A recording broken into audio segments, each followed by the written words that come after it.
exodus. Many worried officers now wanting to leave.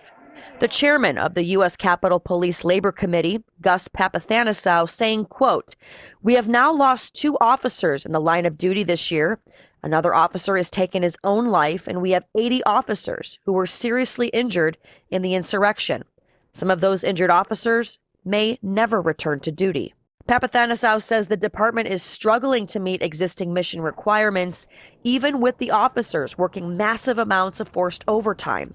He says in the next 3 to 5 years, they have 500 officers who will be eligible to retire, adding, quote, "Many of these officers could put in their retirement papers tomorrow. I've had many younger officers confide in me that they're actively looking at other agencies and departments right now." The Capitol Police have an authorized level of more than 2,000 officers, and after the death of Officer Evans on Friday, they are 233 officers below that threshold.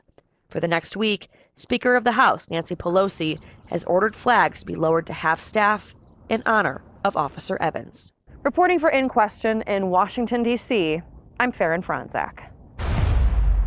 And joining us to discuss is retired Baltimore PD turned police management scholar, Dr. Michael Wood is here. First, Dr. Wood, if you would, can you please comment on this report of this potential mass exodus from the Capitol Hill police force? I mean, many people citing that their job has become just too dangerous. But let me ask you this. Isn't danger and risk part and parcel of the job of being a police officer? Well, first, you're absolutely right that it's part and parcel. I mean, I used to joke when cops would think, I would tell them, hey, you know, our lives are less valuable than the suspects and the citizens. We are servants. You know, we're supposed to be heroes. That's why people give us half price at Chipotle. You're supposed to have some of these things that go hand in hand. And I think you're absolutely right, but it is. And I don't want to let the cat out of the bag too early, but police departments have been complaining about this exact type of story for decades upon decades. Baltimore generally operates 300 to 400 officers short of what they're allotted to in their manpower things. Maybe this is a shock to federal police departments, but this is something that local and police departments in big cities and stuff have been doing for decades. And you're almost blaming your poor management for your personnel on the culture. It's a real weird position to take. Now, you have lived in the greater DMV region for a long time. I'm sure you've been to downtown DC numerous times. Since the insurrection on 1/6, all this non-scalable fencing has remained erected around the Capitol building.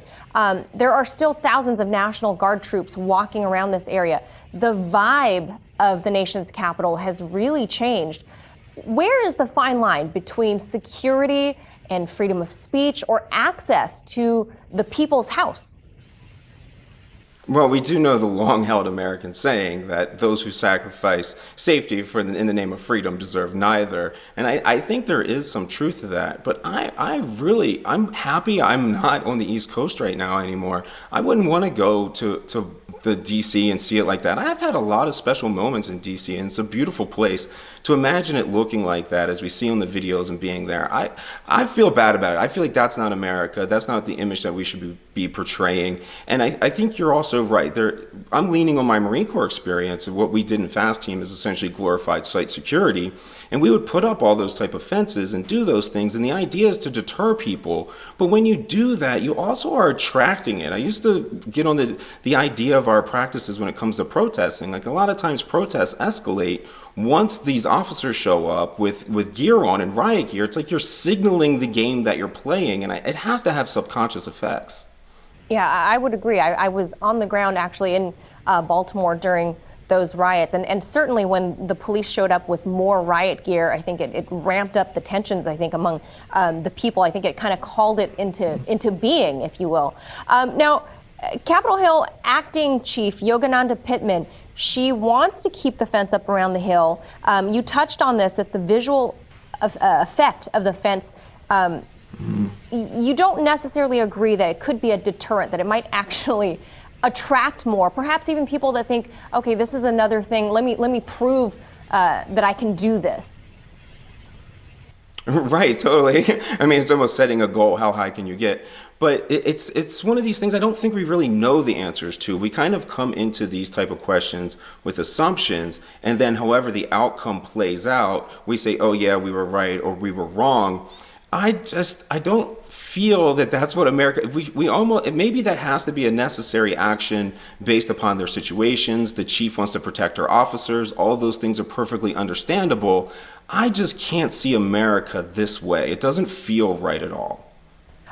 Acting Chief Pittman also says her crew, we touched on this, you mentioned this, is short-staffed as it is.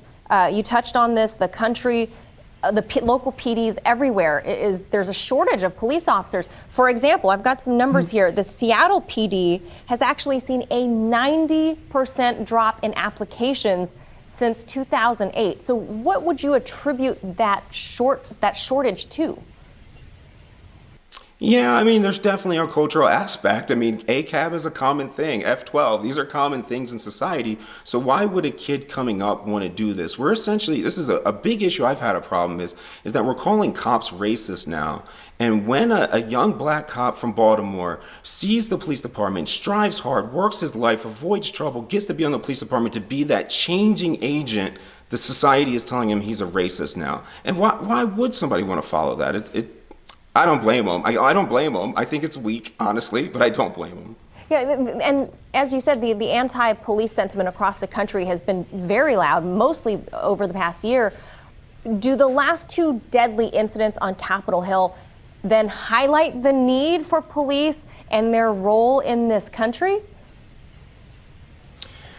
Unavoidably, whenever we feel afraid, we turn to the police, and we want police to be the gang that executes violence on our behalf and that makes us feel safer.